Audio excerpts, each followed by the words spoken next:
Литературные ночи с Василем.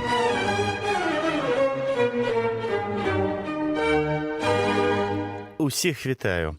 У эфіры літаратурныя ночы, а гэта значыцца, што цудоўная спадарня Алена. Добрай ночы. Файная спадарня Александра з намі, гэта ура. Цудоўны пан Ян, які заўсёды рады, калі ён з намі. І я, Васіль, усе мы разам, мы можам пачынаць нашыя літаратурныя ночы. І у нас не проста літаратурныя ночы, а сапраўдны серыял, прысвечаны беларускім паэтам 20-х гадоў, якія аб'яднаны, іх лёс быў аб'яднаны трагічным момантам. Як мы ведаем, што і Міхась Чароты, Анатоль Вольны, Платон Галавач, Міхась Зарэцкі, Тодар Кляшторны, Валерый Маракоў, Юлій Таубін і наш сённяшні герой Алесь Дудар, яны ўсе аднолькава трагічна скончылі.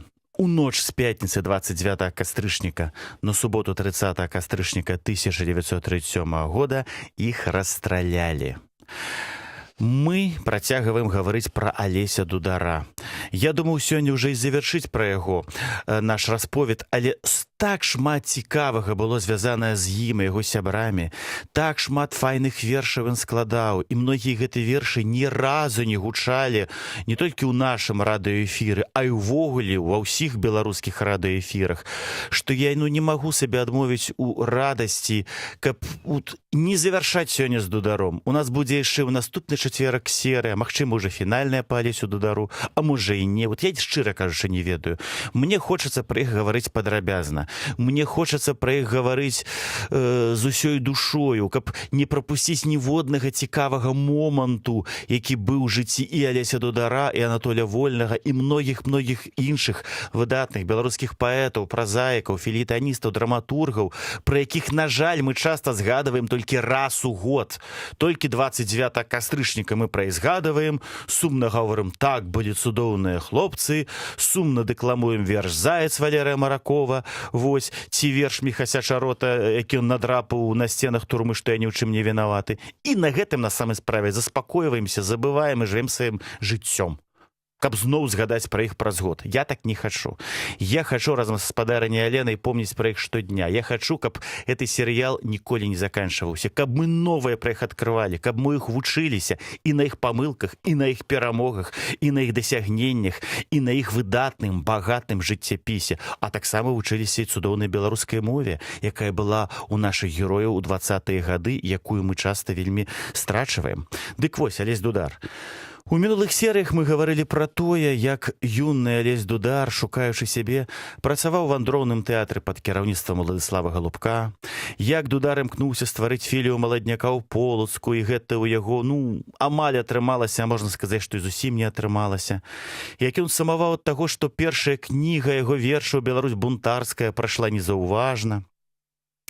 А далей мы пагаворым пра тое, мы гаварылі пра тое, як наш герой сутыкаўся на пачатку свайго творчага шляха са многімі крыўдамі, няўдачамі, і часта сутыкаўся з тым, што ось яго вінавацілі ў тым, што не рабіў.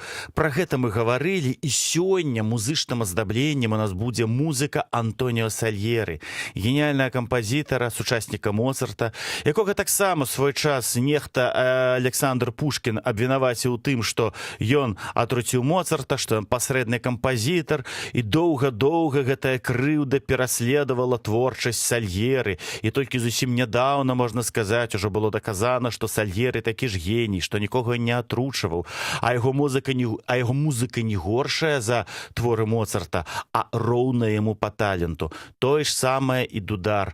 Таксама трэба даказваць, што это не проста камсамольскі крыклівы паэт, а гэта тонкі лірык, гэта эстэт, гэта сапраўдны геній. Таму адзін геній эпохі класіцызма будзе гучаць, гэта Антоніо Сальеры, а вершы другога генія, у якога часам ёсць ноткі неокласіцызма Алеся Дудара, будуць гучаць у нашым з Аленай выкананні. Сёння Антоніо Сальеры і яго варыяцыі на іспанскую фолію, якую напісаў у 1815 годзе, і паслухаем некалькі секунд тэму гэтай іспанскай фоліі.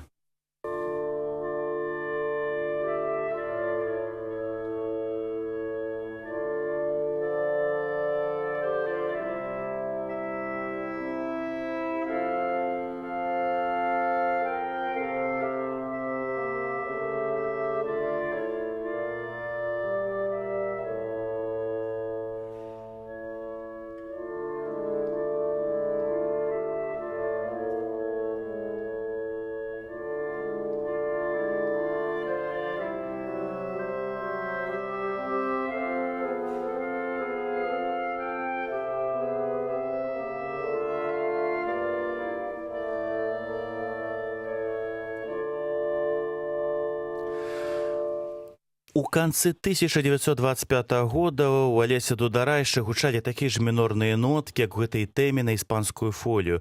Але дастаткова хутка у яго з'яўляецца некая палёгка, з'яўляецца радасць, таму што у яго выходзіць другая кніга вершаў. І эта кніга вершаў пад назвай «Сонечнымі сцежкамі» была цёпла прынятая крытыкамі, цёпла прынятая прыхільнікамі беларускай тагачаснай паэзіі. Вось затым жа ў канцы 25 года Цэнтральнае бюро маладняка прызначыла Алеся Дудара кіраўніком менскай філіі маладняка, прызначыла яго на месца паэта Нічыпара Чарнушевіча. І першым актам дзейнасці нашага героя это была ліквідацыя расійскай секцыі, якая тады існавала пры менскай філіі. Пра Алеся Дудара пачынае больш пісаць крытыка. Вось, напрыклад, Анатоль Вольны. Пад псеўданімам Алёша Анатоль Вольны ў нядзелю 17 студня 1926 года ў артыкуле «Сілуэты маладнякоўцаў. Савецкая Беларусь» так характарызуе нашага героя. Рэвалюцыянер з пялёнак. Вершы яшчэ ў калысцы пачаў складаць, а што ж будзе, як падрасце крыху. Тады ж на пачатку 26 года Язэп Пушча пад псеўданімам Язэп Кудзер зазначыў: Алесь Дудар вельмі маладым прыйшоў у беларускую паэзію. Імя яго вядома ўжо якіх 5 гадоў назад. Калі ён быў яшчэ 15-16гадовым юнаком, ужо тады пачаў іграць з густам. Ужо ў першых яго песнях мы адчулі поэту сягонняшніх дзён. Не любіць яго песня павольнасці. Ёй больш даспадобы рух, дынаміка. Нездарма ж мой і першы зборнік свой ён назваў «Беларусь бунтарская». Яго «Беларусь бунтарская» да мэты не хоча ісці скрозь туманаў сініх, а толькі сонечнымі сцежкамі. Уважліва перачытваючы зборнікі вершаў Алеся Дудара, мы заўважаем, што шмат ён працуе над тэматыкай. Ён, перайшоўшы ад сялянскай тэматыкі да гарадской, ставіць пытальнік над яе дальнейшым развіццём. І ў чым жа ён знаходзіць вырашэнне? А вось, даволі беларускую паэзію уціскаць у этнаграфічныя межы. Для яе бацькаўшчыны павінна быць уся планета. Так цудоўна і паэтычна пісаў Язэп Пушча пад псеўданімам Язэп Кудзер. У гэты ж час Алесь Дудар пачынае цікавіцца Азіяй. І як тут не згадаць адзін з яго вершаў, складзены яшчэ ў студзені 1926 года. Верш, які пачынаецца так: «Малеліся пад крыжам, хісталіся ад зморы, а я, як чорнакніжнік, лічу на небе зоры. Шукаю я заўзята дарогі з родных вязяў, Мкне сэрца азіята, усінь таемных Азій». Усінь таемных Азій. І сэрца Алеся Дудара мкнула ў гэту кніжна-таямнічую Азію. Кніжную, таму што ён, я ведаю, безумоўна, толькі праз газеты, часопісы і кніжкі, бо ў самой Азіі не быў. Дык вось, яго цягнула ў гэтую такую літаратурную Азію, а дакладней у Кітай. А пакуль яго тады цягнем, паслухаем варыяцыю першую, іспанская фолія Антоніо Сальгеры.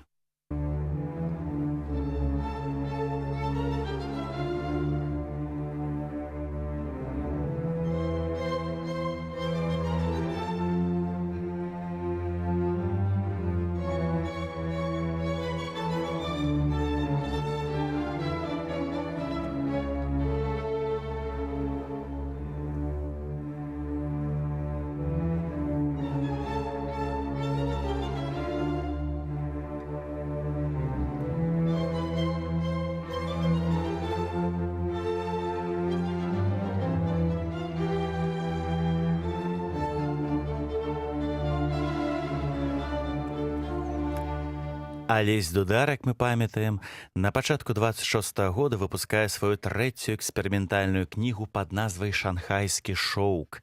Гэта кніга, это была цэлая паэма, менавіта пра рэвалюцыйны Кітай, дзе Сунь Яцэн параўноўваўся з Кастусём Каліноўскім, а змаганне кітайскага народа за сваю волю нагадвала барацьбу беларусаў за сваю нацыянальную незалежнасць.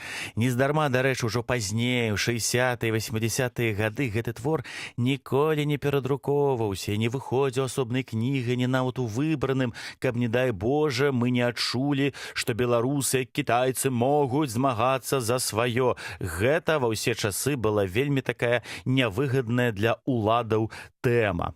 Тагачасная ж крытыка 20-х гадоў, той жа Эзе Пушча, сустрэлі гэтую паэму, гэтую новую кнігу Дудара «Шанхайскі шоўк» вельмі прыхільна. Сюжэт для паэмы навеяны змаганнем кітайскага пролетарыяту за вызваленне з-пад ангельскага капіталу.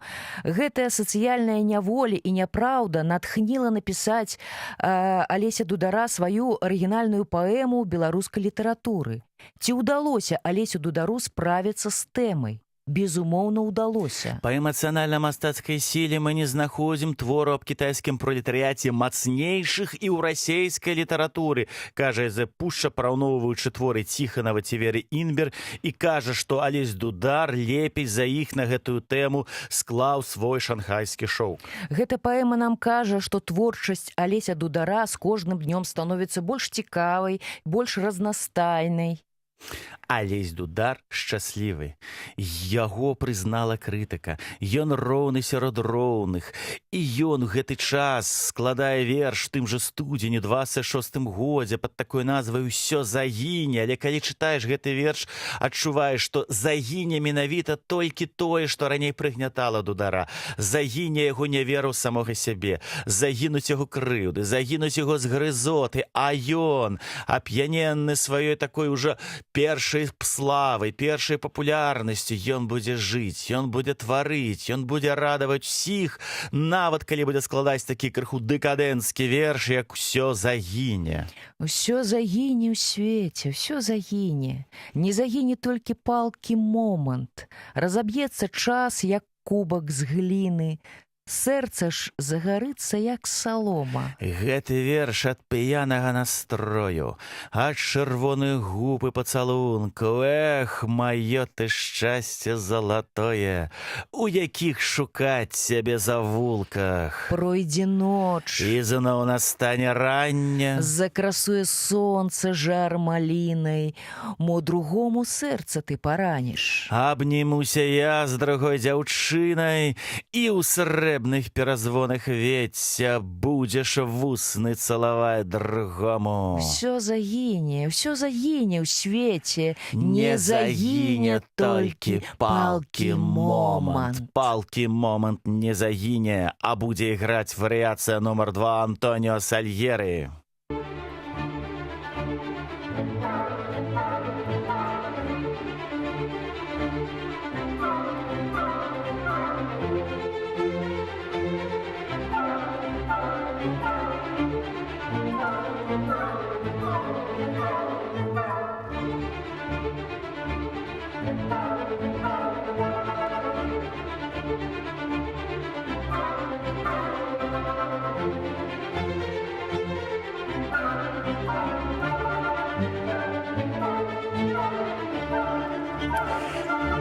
Цяпер Алесь Дудар здзівіць, цяпер Алесь Дудар па-сапраўднаму здзівіць. Наступным яго зборнікам стала кніга вершаў і залацісцей, і сталёвей. Настрою Дудара цяпер быў такі ж вясёлы і імклівы, як гэтая вось варыяцыя, якую вы толькі што пачулі. Кніжка залацісцей і сталёвей выйшла ў тым жа 1926 годзе восенню. У ліпеньскім нумары маладняка за 26 год гаварылася, што поруч з такімі знакавымі у будучым кнігамі, як 42 дакументы Міхася Зарэцкага і пялёсткі Валерыя Маракова выйдзе і згаданае выданне Алеся Дудара і залацісцей і сталёвей. На гэтую кнігу ў нашай героі былі вялікія спадзяванні. Зараз, калі гартаеш яе, то здзіўляешся яе паэтычнай ажурнасці, такой далікатнасці, тонкасці. Узнікае ўражанне, што яна была складзеная ў некае такое шчаслівае мішчасце, калі ніхто над табою не стаіць і ніхто не дыктуе, як пісаць, пра што пісаць, калі ты сябе адчуваеш па-сапраўднаму вольным, па-сапраўднаму свабодным, ва ўсіх сэнсах гэтага слова. І я думаю, вот у гэты час, калі Дудар складаў вершы да гэтай кнігі, ён быў упершыню па-сапраўднаму шчаслівы, бо ён прыслухаўся да самога сябе і зразумеў, хто ён ёсць. Ён не трыбун, ён не арганізатар, ён не нейкі там палымяны пролетарскі паэт, а ён менавіта эстэт.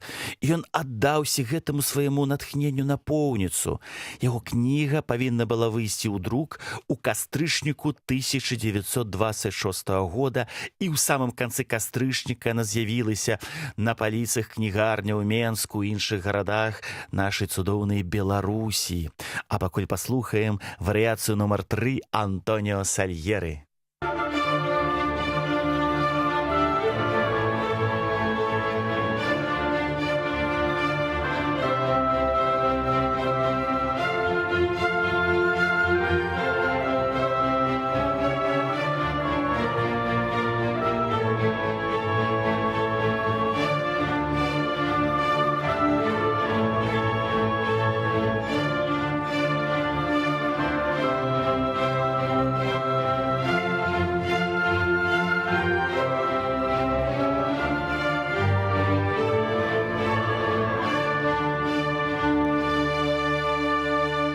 Калі я выбіраў, якую музыку Антоніо Сальери вам паставіць з гэтых варыяцый, я не мог выбраць, якая з іх лепшая, першая, другая, трэцяя, чацвёртая ці пятая. Яны ўсе аднолькава для мяне шыкоўныя.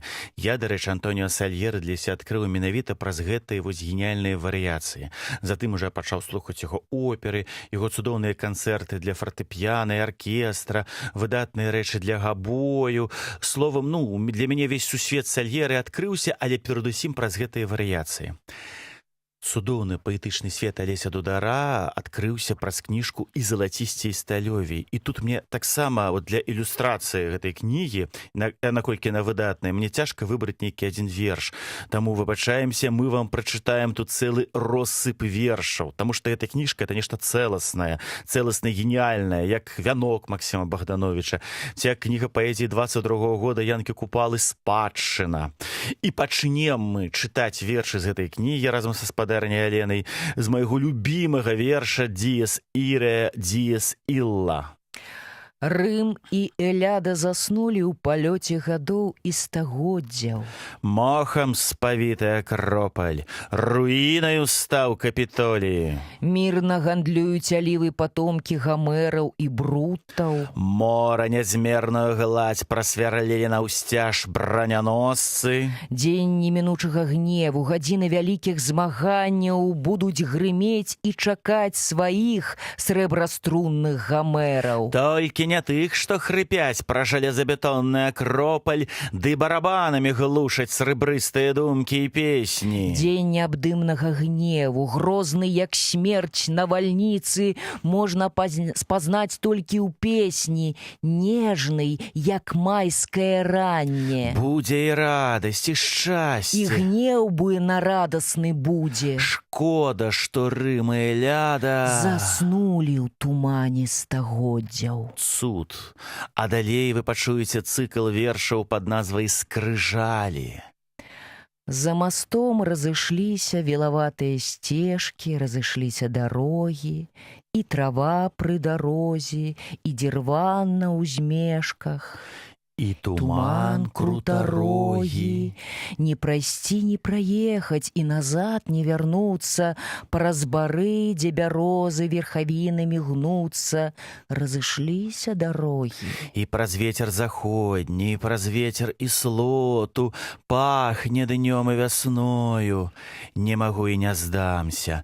Будзе ў песнях яснота, будзе сонца са мною. Заімжыць пазалоты лёгкакрылая песня, і не будзе самотна, і не будзе мне цесна, пахне днём і вясною. Там, у сонцавай хаце, што на ўзмешку нябёсаў, пазалочаных ганак, ходзіць месяц бялявы і галосіць, галосіць, як забыты каханак. Пойдзе месяц на над хмар'ем на зялёныя ўзгор'і, і да самага рання вартаваць будуць зоры пазалочаны ганак. Будзе плакаць дзяўчынка, будзе плакаць ад болю, будуць слёзы, як срэбра, бо на першае гора не забыцца ніколі. Мусіць, гэтак і трэба. Калі ляльку пабілі, не паможаш нічым тут. Над пабітую лялькай будзе плакаць дзяўчынка, будуць слёзы, як срэбра. Можна ў горы з усмешкай, можна плакаць ад шчасця, будзе сэрца як крэмень.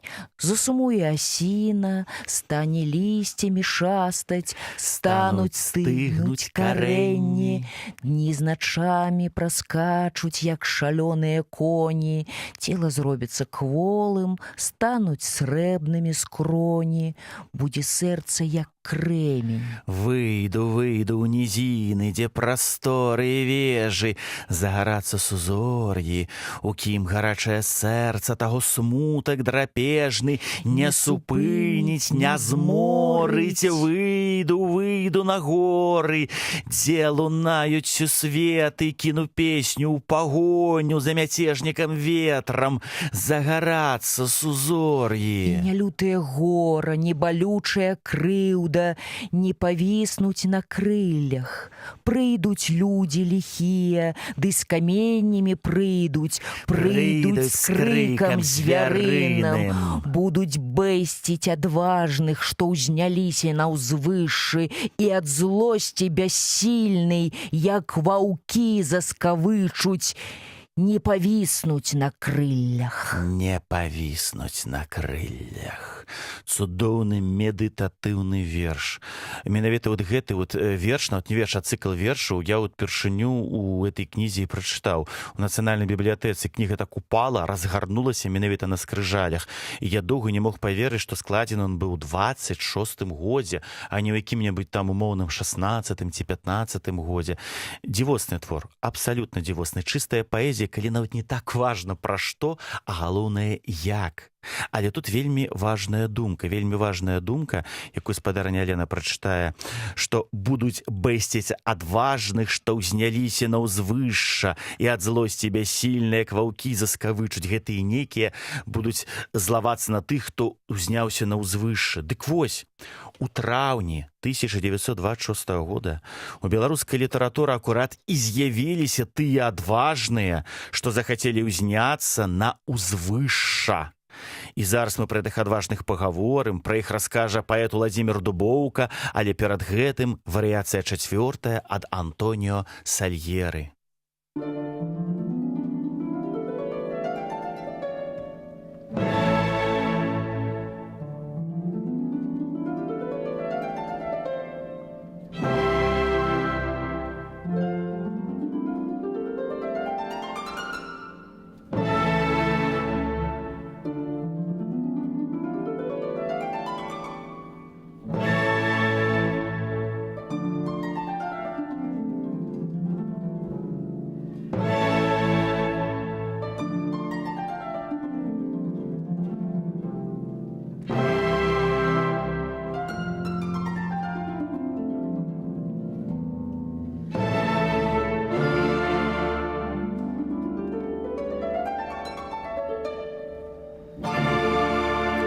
Вы пачулі ў гэтых варыяцыях арфу. Яна ўпершыню з'явілася ў аркестры, і як яна ўзбагаціла музыку. Вось так упершыню з'явілася новая нота, новыя словы, новыя рытмы ад тых хлопцаў, якія ўзняліся на ўзвышшы і ўзбагацілі нашу літаратуру так, як ніхто яшчэ не ўзбагачаў. Але дамо слова паэту Уладзіміру Дубоўку. На Беларусі была адна літаратурная арганізацыя «Маладняк». Уваходзіў туды і я. Удзельнічаў у часопісе, быў некаторы час, прыблізна 2 нумары, рэдактарам гэтага часопіса, калі прыязджаў у Менск арганізоўваць выданне часопіса «Беларускі піянер». Тады быў я адказным сакратаром Цэнтральнага бюро «Маладняка». Гэта арганізацыя прымала ў свой склад усіх, хто сяк-так мог рэфармаваць вершы, хоць бы гэтыя вершы былі далёкімі ад мастацтва. Па характару сваёй дзейнасці «Маладняк» пераўтварыўся ў культурна-асветную арганізацыю, а хлопцы падраслі, задумваліся некаторыя аб тым, каб даць літаратуры што-небудзь вартае нацыі і эпохі. Пасля папярэдніх гутарак і абмеркаванняў надумаліся гэтыя хлопцы стварыць адмысловае літаратурна-мастацкае згуртаванне, якому акурат і далі назву «Узвышша». У ініцыятыўную групу ўвайшлі Адам Бабарэка, Кузьма Чорны, Кандрат Крапіва, Змітрок Бядулія, Зэ Пушча і Ўладзімір Дубоўка. Быў напісаны статут, дэкларацыя, былі пададзены адпаведныя заявы ў ЦК Камуністычнай партыі Беларусі, у Наркам асветы. І вось у сераду, 26 траўня 1926 года, адбылася нарада, у якой прымалі ўдзел ад ЦК таварыш Галадзет, ад СНК таварыш Адамовіч, ад Наркам асветы Баліцкі, уся група «Узвышша» і ад маладняка Міхай Шчарот. Гэта на самай справе, хоць это і 26 год, але была дастатковая смеласць. Это была смеласць заявіць аб сваім выхадзе з маладняка, смеласць сказаць, што мы, узвышаўцы, будзем шукаць свае новыя творчыя шляхі, свае новыя унікальныя мастацкія падыходы. Ну а для арганізацыі «Маладняк» падобнае з'яўлялася сапраўдным ударам, бо лепшыя творцы пакідалі арганізацыю. Цікава тое, што ў кнізе Алеся Дудара «Залацісцей сталёвей» акурат першы верш, з якога адкрываецца гэты зборнік, гэты першы верш быў датаваны акурат вось гэтай жа датай, 26 траўнем 26 года, і верш быў прысвечаны маладняку, і гучаў ён так. Усё прайшло, і следу больш няма, і мяцежны шлях, і перазвоны, скрозь тугу і мглістасці туман усё прайшло без крыўд і без праклёнаў. Калі трэба, пойдзем на нажы, сэрца вытачым на жвір, на камень. Мы жылі, жывём і будзем жыць, бо ў прасторах заўтра спатыкаем. Шмат было, шмат будзе перашкод, спавіюць туманы пуцявіны. Толькі крок сталёвей з года ў год, шлях шырэй з гадзіны ў гадзіну. Шмат было прастораў і журбы, шмат імкненняў, звыклых і нязвыклых. О, як цяжка сцежкі церабіць да шляхоў далёкіх і вялікіх. Калі трэба згінуць, ну дык што? Шмат прайшлі, не шкода і загінуць. Не павінна змоўкнуць хараство, будзе воля дружнай і адзінай. Можа, скажуць, не па сілам боль, радасці і крыўды не па сілам. Усё роўна, чым далей, тым больш, толькі прунь буйней закаласіла. Знаем, нашы пройдзеных пуцін не забыць, не знішчыць, не закрэсліць, не спыняцца, а далей ісці да жыцця, да радасці, да песні. Вось акурат гэта і хацелі узвышаўцы. Яны не хацелі спыняцца. Яны хацелі далей ісці, таму што маладняк, у якім было 500 сяброў, можа нават і 505 сяброў, ён ужо ператвараўся ў некую такую установу, дзе было больш графаманіі, а не праўдзівай паэзіі. Узвышша гэта была сапраўды элітарная установа. Яны хацелі рухацца далей. Яны хацелі ствараць нешта новае. І Алесь Дудар, от у гэтым вершы, я яго ўспрымаю як твор, у якім наш герой з такім элегічным спакоем як бы таксама развітваецца з маладняком. Развітваецца, бо ён адчувае, што маладняк — это важная была арганізацыя, это была наша першая літаратурная арганізацыя, так, у Беларусі. Але ён уже як бы адыграў сваё. Ён ужо мусіць сысці ў цень, сысці на другі план, бо трэба, як я казаў, развівацца, трэба ствараць нешта больш тонкае, высокамастацкае, такое, пра што мараць узвышаўцы, пра тое, пра што марыць і наш герой. А пакуль яны ў тумане гэтых сваіх файных мараў, паслухаем варыяцыю нумар 5 Антоніо Сальери.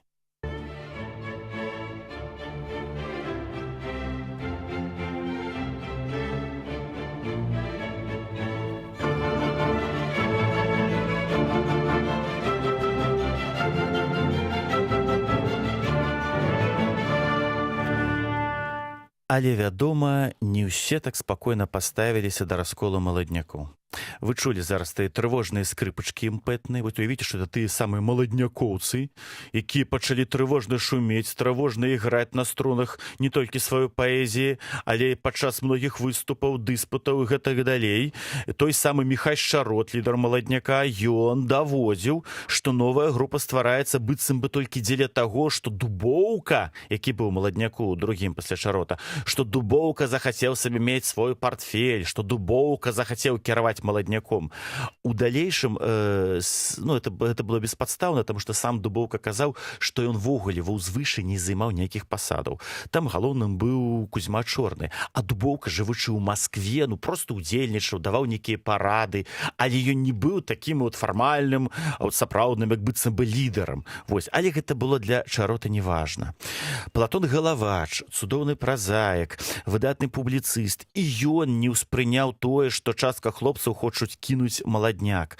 У лісце да выдатнага паэта Паўлюка Труса Галаваш пісаў, што гэта ж трэба быць такімі эгаістамі і дробязнымі людзьмі, каб падмяніць агульны інтарэс на асабістыя дразгі. Вось так Галаваш і сказаў, дразгі. Часам русізмы праскоквалі там, асабліва калі ты нервуешся і цяжка падабраць некае патрэбнае слова. А хваляваліся тады ўсе.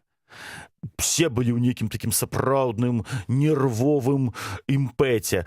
Паводле даследніцы творчасці Алеся Дудара Ганны Северынец. У спрэчках гучалі абедзве праўды.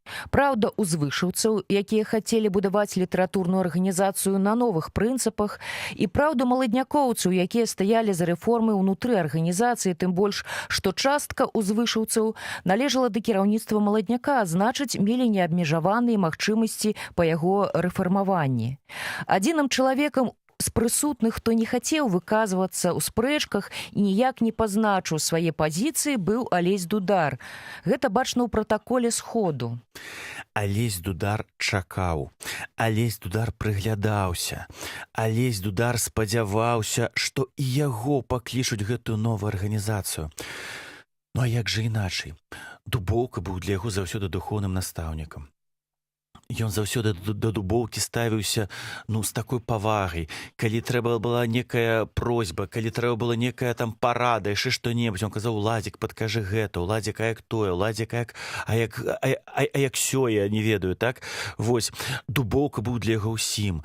Яму падабаліся гэтыя цудоўныя інтэлектуальныя рэцэнзіі Зэпа Пушчы. Ён адчуваў, што ён эмацыйна, духоўна павінен быць разам з імі. Ён адчуваў, у гэтым адчуванні ён жыў гэтыя нервовыя для сябе месяцы, гэтую вясну, лета і нават частку восені 26-го года. І пакуль ён так нервуючыся чакае, хай крыху пайграе варыяцыя нумар 6 Антоніо Сальери.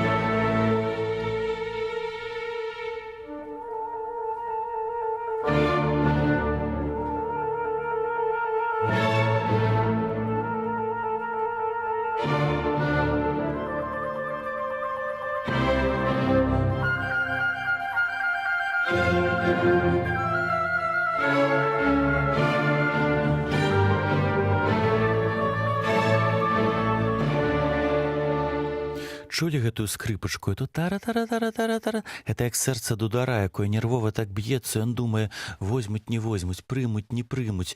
Ён як нейкі такі сапраўды, нейкі п'еро, які чакае, што нешта павінна адбыцца добрае. Хаця быццам бы і прачуванняў такіх няма, але ён так трапечацца, так та-ба-да-ба-да-ба-да-ба-да. Абсалютна ўнутраны свет Дудара у гэтай варыяцыі Антоніа Сальери злоўлены і угаданы. А новая арганізацыя наша, узвышша, у адрозненне ад маладняка, не брала ў свае шэрагі, як яны казалі, абы каго. Яны хацелі браць толькі лепшых з лепшых. Вот, напрыклад, Анатоль Вольны, знакаміты фельетаніст, неадназначны паэт, цудоўны публіцыст, папулярнейшы аўтар прыгодніцкіх апавяданняў і аповесцяў. Дык вось гэты сам Анатоль Вольны, які з 26-го года часта выказваўся ў друку пра тое, што мы павінны вучыць і замежныя мовы, што мы павінны быць як еўрапейцы, дбаць пра стыль, пра якасць, і што навука наша павінна мець ужо сваіх Эдысонаў і Дарвінаў. Словам, Анатоль Вольны, які выглядаў як праўдзівы еўрапейц і хацеў быць такім жа праўдзівым эстэтам, дык вось, яго не ўзялі. А ён хацеў, а яго не ўзялі, бо палічылі правакатарам. Хаця перад гэтым 7 ліпеня 26 года Анатоль Вольны на старонках Савецкай Беларусі разам з Нечыпарам Чарнушевічам і Алесем Гурло заявіў, што ён выходзіць з маладняка. І гэта не дапамагло. Вольны ва ўзвышша не трапіў. Алесь Дудар, думаю, хацеў бы, гаворачы радкамі з травеньскага верша 26 года Пятра Глебкі, бы маладзік з узвышша глянуць навакол. Яму хацелася на гэта ўзвышша, хацелася быць разам з імі, бо ўзвышша так-то прыгожа, мы зверху, мы як богі, а ўнізе гэты маладняк бега, іх там тысячы, мільёны, а мы выбраныя. Вельмі хацелася і, безумоўна, крыўдна было, калі той самы Глебка, якога яшчэ і кнігі сваёй не было. Гэты зялёны паэт, гэты юнак, ён ужо ва ўзвышшы. Чаму ён, а не я? Вось, чаму Паўлюк Трус ва ўзвышшы, прынамсі ў Савецкай Беларусі напісана, што ён таксама там. Але затым здарыўся скандал, і праз некалькі дзён Паўлюк Трус зноў жа ў Савецкай Беларусі піша, што не, гэта памылкова, я ні ў якім не ва ўзвышшы. А адбылося так, што проста з Паўлюком Трусам Галавач і іншыя сябры з маладняка сур'ёзна пагаварылі, сказалі: так, вяртайся да нас. І Паўлюк Трус, будучы геніяльным паэтам, але такім слабавольным чалавекам, ён вярнуўся назад у маладняк, пасля доўга за гэта пакутаваў. Словам, адбываліся праўдзівыя жарсці, а Алеся Дудара як бы не заўважалі зноў. Але ж павінны былі заўважыць. Гэта ж такія зразумелыя жаданні. І гэтыя зразумелыя жаданні выяўляліся нават у яго паэзіі, яго вершаванай творчасці. Ну вось, напрыклад, у сераду, 13 кастрычніка 1926 года Ён складае такі цудоўны верш, які затым друкуе на старонках Савецкай Беларусі. Вось паслухайце.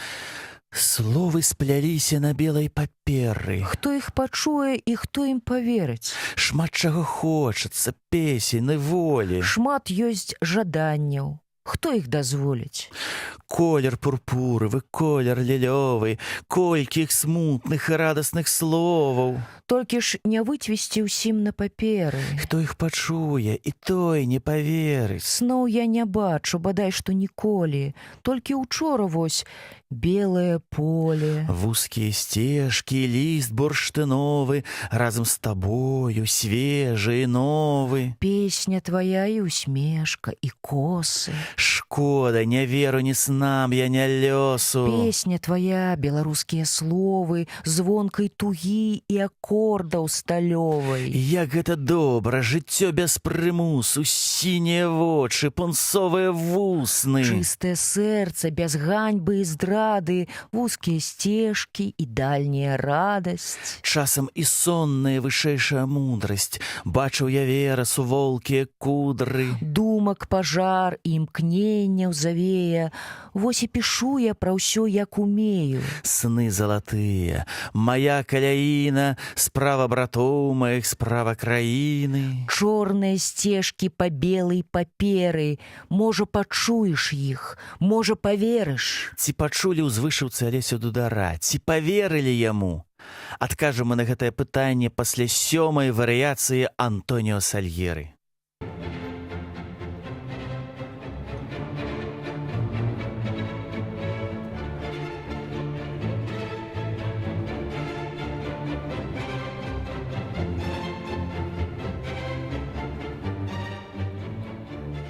Нагадаю, у кастрычніку 26 года у Алесі Дудара выходзіць дзівосны элітарны зборнік вершаў і залацісцей сталёвей, як быццам бы цалкам узвышаўская па духу кніга.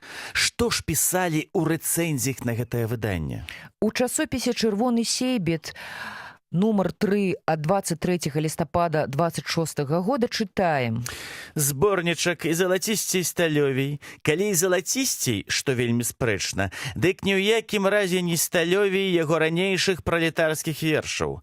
Дасягненняў за апошнія 10 гадоў сацыялістычнага будаўніцтва Дудар не заўважае. Золата ў зборніку няма, толькі пазалота. Спадзяюся, што ў наступных сваіх творах Дудар справіць памылкі свайго апошняга зборніку. Падпісаў гэтую рэцэнзію нехта А.Г. У часопісе «Аршанскі маладняк» за 26 год, нумар 6, чытаем. Прачытаўшы зборнік Алеся Дудара і залацісцей сталёвей, мімаволі паўстае думка, што аўтар і сам не зусім добра уяўляе сабе, што ён хоча сказаць у некаторых месцах свайго зборніку. Нямала дзівішся, калі чытаеш наступныя радкі. Нам не весела жыць, мы шукаем забаў. Вечна ў нас ім жыць тонкім туманам журба. Каму ж гэта жыць не весела? Якіх яшчэ забаў трэба? Нам ніякіх забаў не трэба. А калі Дудару трэба, няхай забаўляецца. Тады, можа, кіне думаць няўзнак? Умеў я жыццё любіць. Па завулках ганяў сабак, шыбы каменнямі біў. Нарэшце ўтвараецца ўражанне, што жыццё зусім прыдушыла Дудара. Змоўклі струны жыцця, акамянеў язык. З прычыны гэтага ён уваходзіць у вялікі гнеў і хоча Зубы шчыльней зацяць і завінціць мазгі. У Алеся Дудара назіраецца поўная адсутнасць мастацкага тэмпераменту. Тут нешта штучнае, нешта падагрэтае, але зусім не палкае. Няма нічога такога, што можа узняць, захапіць чытача. Няма востра пастаўленых пытанняў і нявызначаная яскрава мэта. Невыразна вызначан кірунак. Чуецца, хаця і разнастайнае, але бляшанае бразганне. Няма важкіх сакавітых думак, а толькі паасобныя выбракі. Адным словам, не прыходзіцца спадзявацца на тое, што калі-небудзь яго вершы зазвіняць і залацісці і сталёвей. Напісаў гэта нехта Н.С. Бедны Алесь Дудар. Усяго было на гэты зборнік напісана 3 рэцэнзіі і ніводнай з іх пазітыўнай. Але наступнае, што было напісана, яго абразіла проста зусім жахліва. Але пакуль што варыяцыя нумар 8 Антоніо Сальгеры.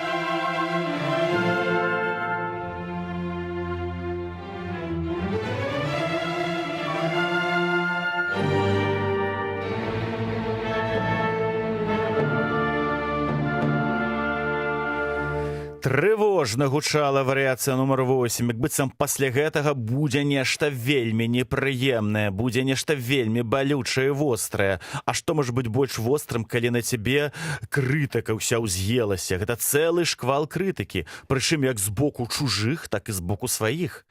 Пачынаючы з надта смелай вокладкі, на якой замест звыклай маладнякоўскай мастацкай метафорыкі ці вытрыманай графікі ўзвышаўцаў змешчана была выява 2 аголеных дзяўчын. Дарэчы, адна з самых прыгожых вокладак была менавіта вокладкай залацісцей сталёвей. Дык вось, там былі змешчаны выявы 2 аголеных дзяўчын, і праз увесь зборнік у кнізе Дудара знаходзяць крытыкі ўсе магчымыя грахі. І адыхода да рэвалюцыйнай тэматыкі, і буржуазныя ўхілы, і ясеніншчына, і сумныя настроі, і немагчымасць адчуваць шчасце ад сацыялістычнага будаўніцтва. Але ж, як казаў, самае крыўднае было тое, як адрэагавалі на яго зборнік узвышаўцы. Рукаблудным паэтай называе Дудара строгі узвышаўскі крытык Адам Бабарэка. За выразны эратычны змест інтымнай лірыкі, якая ўвайшла ў кнігу. Рукаблудны паэт, гэта сапраўды, гэта крыўдна, гэта ганебна. А ў саміх узвышаўцаў колькі гэтай эротыкі, а ў вершах Дубоўкі.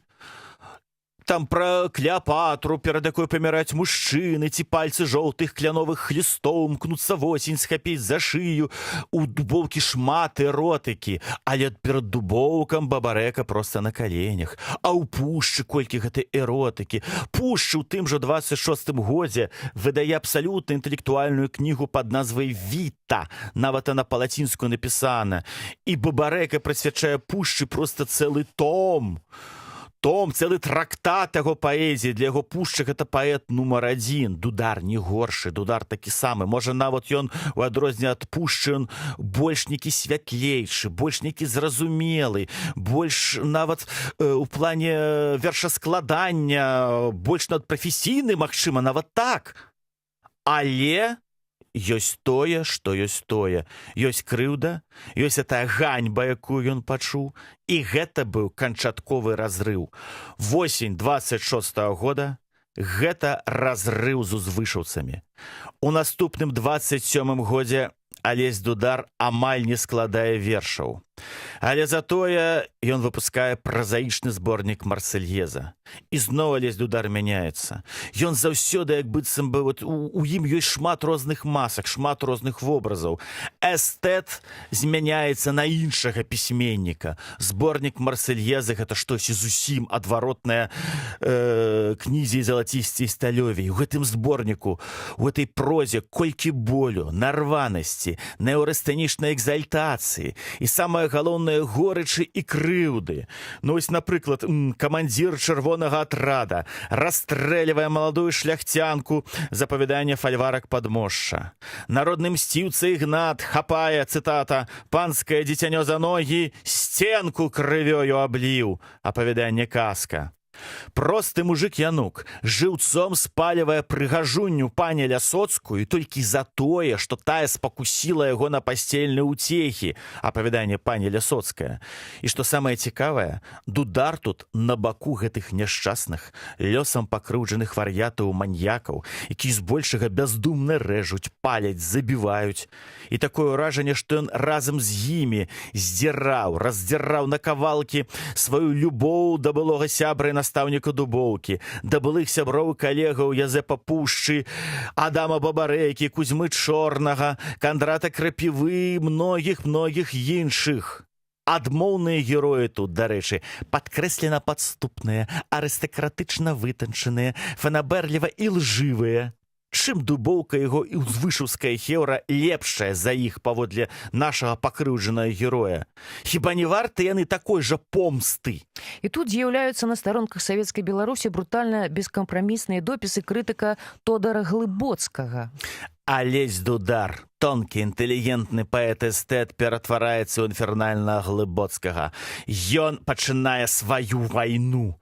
Ягонае ператварэнне гэта нагадвае, памятаеце, як раман Стывенсона, быў інтэлігентны доктар Джекіл, і ён жа ператвараецца ў жахлівага пякельнага містера Хайда. Тодар Глыбоцкі — гэта быў першы такі крытык, які проста палохаў усіх сваёй такой, я б сказаў бы, брутальнасцю, сваёй хамаватасцю, сваёй такой вот некай зусім абсалютна недалікатнасцю. Зараз мы паговорым пра яго, а пакуль што паслухаем 13-ю варыяцыю Антоніо Сальгеры.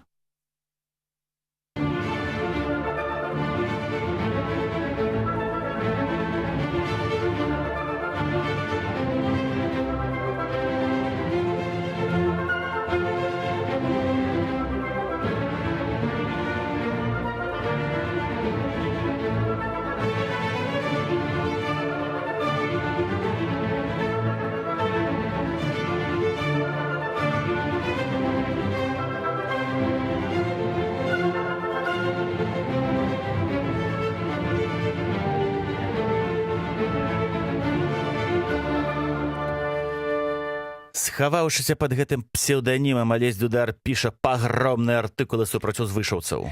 Аб фальшы камертонаў, падшыльды пралетарскай літаратуры, дэпешы без адрасу, я ўсім чужы, літаратурныя сектанты. Тут ён натхнёны і палымяна даказваў, што эстэтыка ўзвышша мае яскравы антысавецкі характар. Кнігі гэтых паэтаў бяздарныя, а самім ім не месца ў нашым шчасліва пралетарскім грамадстве. Ён ізноў успамінае пра пралетарыят, пра сацыялізм і пра ўсё тое, ад чаго ён так уцякаў і зыходзіў, калі ствараў свой шэдэўральнай залацісцей сталёвей. Уся гэтая публіцыстыка затым была сабраная ў 1927 годзе ў зборніку «Пра нашы літаратурныя справы». Доўгі час, паўгады ніхто нават не ведаў, хто хаваецца пад псеўданімам Тодар Глыбоцкі.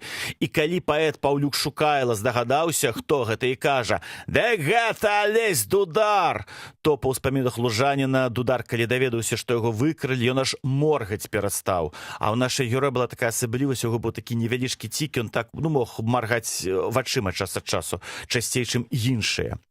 Апагеем жа змагання з эстэтыкай узвышша што было? Апагеем яго змагання стала апавяданне «Вецер з усходу», надрукаванае ў Полымі, нумар 4 28-го года. І тут Дудар у падкрэслена карыкатурным выглядзе вывеў дубоўку з пушчам. Он паказаў іх гэткімі змеямі-спакуснікамі, чые вершы, як наркотыкі, адурманіваюць наіўную беларускую моладзь і даводзяць яе да маральнай пагібелі. Слухаем варыяцыю 22 Антоніо Сальери.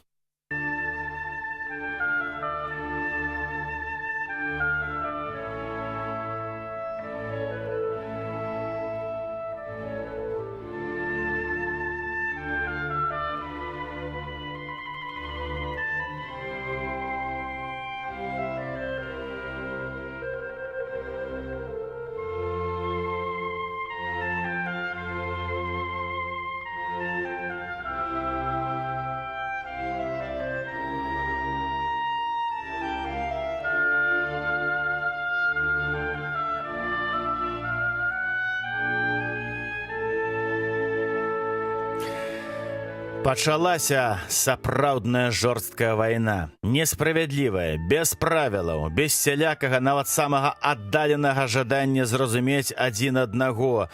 Даходзіла да таго, што, напрыклад, Алесь Дудар і яго сябар, маладняковец Алесь Звонак, маглі браць псеўданім якога-небудзь узвышаўца і, хаваючыся пад гэтым псеўданімам, бэсціць тых самых узвышаўцаў. Правілаў і рыцарства аніякага. Галоўнае перамагчы свайго праціўніка любымі сродкамі. У наступнай жа перадачы мы пагаворым і пра гэта больш падрабязна, пра іхнія войны, а таксама і пра тое, як Алесь Дудар са сваёй прыватнай вайны супраць узвышша пачынае ўжо змагацца за іншае, пачынае змагацца за тое, каб Беларусь не патанула ў русіфікацыі, каб Беларусь не патанула ў тым, у навязванні Крамлём яго крамлёўскай палітыкі. З 28-го года Алесь Дудар пачынае разумець, што больш страшныя за ўзвышаўцы гэта таварышы з усходдзя, якія робяць так, каб у нашых тэатрах іграліся расійскія п'есы, каб наша кіно здымалі расійскія рэжысёры, і каб у нас фактычна ўсё беларускае паціху зыходзіла, знікала, і каб яго не было. Алесь Дудар, гэта зразумеўшы 28 годзе, мяняе сваю палітыку. І пачынаецца зусім іншае, больш справядлівае, больш цікавае, больш файнае змаганне. Всё ж такі наш герой быў бунтар. Это сапраўды так. Ён быў у добрым, самым высокім сэнсе гэта слова змагар. 28 год з яго выдатнымі ўжо артыкуламі, зноў жа пад псеўданімам Тодар Глыбоцкі, дзе ён ужо змагаўся і за беларускі тэатр, і за беларускае кіно, і за тое, каб в універсітэце лекцыі чыталіся па-беларуску, і за тое, каб паважалі беларускіх паэтаў і празаікаў. Вось за гэта ён ужо пачаў змагацца, і ён тут ужо спыніцца не мог. У выніку чаго ў 29-м годзе яго арыштавалі. Пра гэта мы ўсё будзем гаварыць у наступнай фінальнай серыі. Пра змаганне Алеся Дудара, пра яго арышт, пра яго вяртанне ў 30-е гады ў Беларусь ужо зусім несвабодную, калі ўжо ўсе учарашнія, як быццам бы ворагі, якія на самай справе ніякімі ворагамі не былі, я маю на ўвазе узвышаўцы, амаль што ўсе былі ўжо арыштаваныя, І Дудар тады ўжо вярнуўшыся ў 30-е зразумеў, што дарма ён змагаўся супраць іх. Дарма гэтыя звадкі, дарма адзін на аднаго нешта казаць, дарма займацца тым дробязным, што яшчэ геніяльна паказаў Дунін Марцінкевіч у пінскай шляхце, што мы не павінны адзін з адным змагацца.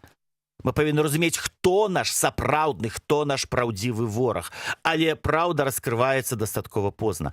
Пра гэта мы пагаворым наступны раз. А пакуль што мы развітваемся з вамі. Цудоўныя ночы, ўсяго самага файнага. Для вас працавала выдатная спадарня Алена. Дабранач. Цудоўная спадарня Александра. Файны пан Янак. І я, Васіль Ранько-Майсюк. Гэта літаратурныя ночы. І на развітанне 24-я варыяцыя ад Антоніо Сальери. Да наступнага чацвярга.